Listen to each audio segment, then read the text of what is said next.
Hey, it's Inve.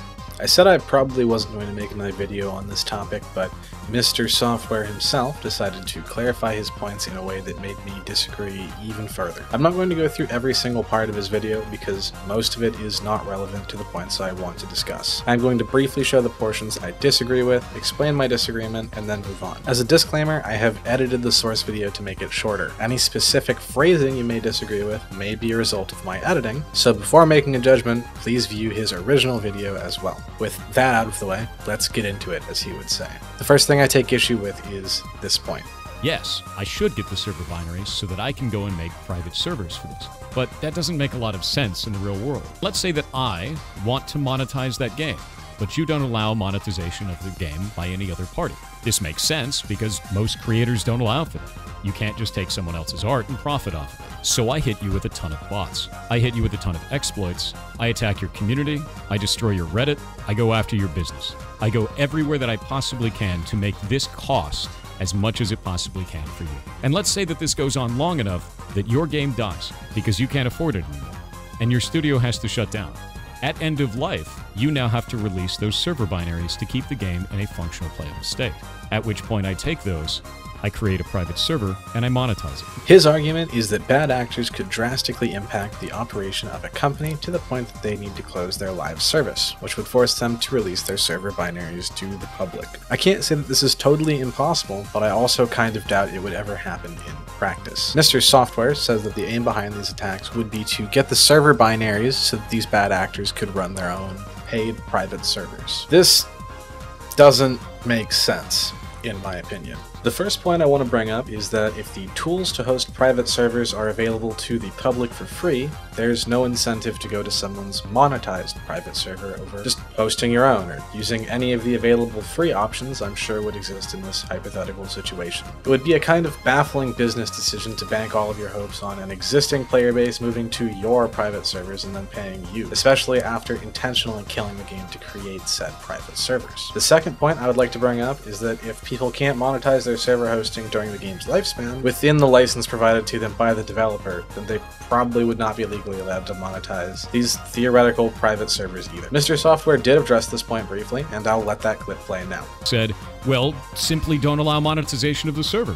Well, who's going to enforce that? If you want a government initiative to enforce that, that means the government has to build a registry of all of those games and all of that intellectual property that shouldn't be monetized, and then somehow enforce that with no one owning it because those studios have shut down.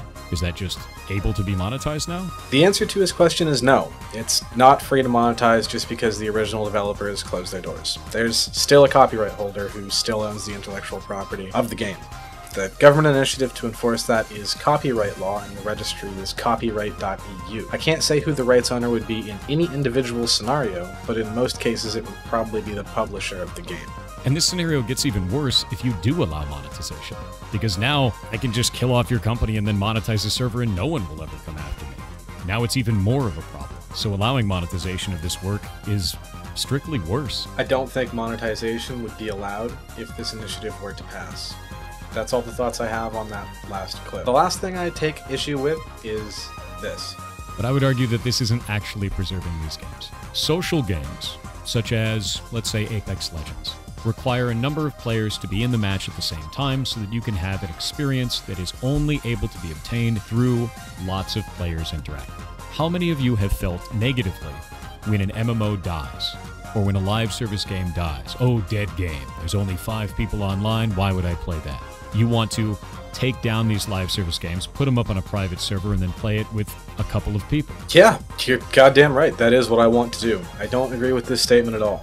Just because the server is not populated does not mean you're not playing the game. The vast majority of games, live service or otherwise, have a large amount of content that can be completed alone or with a single friend. For the example of a battle royale, sure, it would be hard to fill a lobby, but why should that prevent people from trying? Aside from that, with the tools to host your own server, it would very likely be possible to change the size of lobbies to be smaller. Yes, this is a reduced capacity from the original state of the game. That's fine.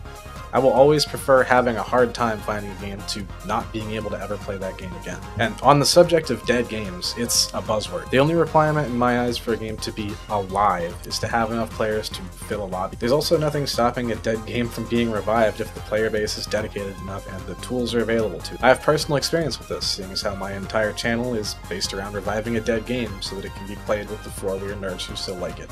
You're making it limp on in a way that doesn't make any sense. That's not preservation. And for those that may stop there and go, but private servers can have a lot of players. Look at all the ones for World of Warcraft. Again, we talked about that.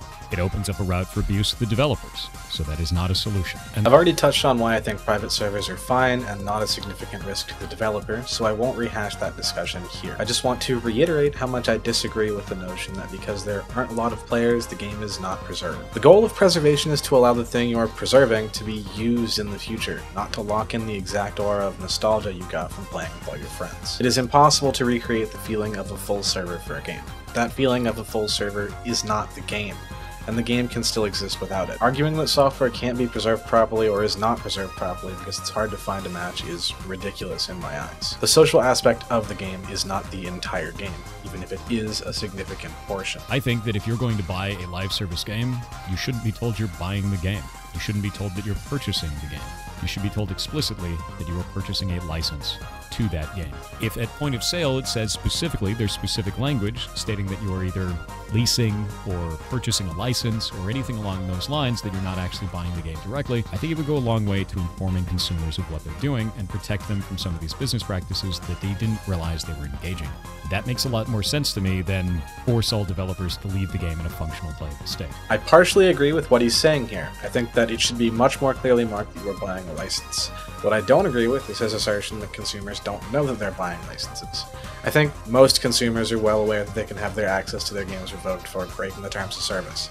To imply that they aren't aware of that is a little condescending. With that said, I don't think that requiring all developers to explicitly disclose that you are buying a license will fix anything. And I don't think that it solves the basic issue of this game I bought is going to turn off 5 years from now. Changing the way license sales are labeled is a good and pro-consumer move, and I think it should go into effect. I don't think it should replace Stop Killing Games initiative though. I think the goals that are set by the Stop Killing Games petition are good, and I want developers to provide a method to keep their games playable for the consumers who bought them. I want to be able to keep playing my favorite games pretty much forever, even if that incurs significant server hosting costs for me personally. That pretty much covers my thoughts on this. I still disagree, and I don't think that his follow-up video really helped his point.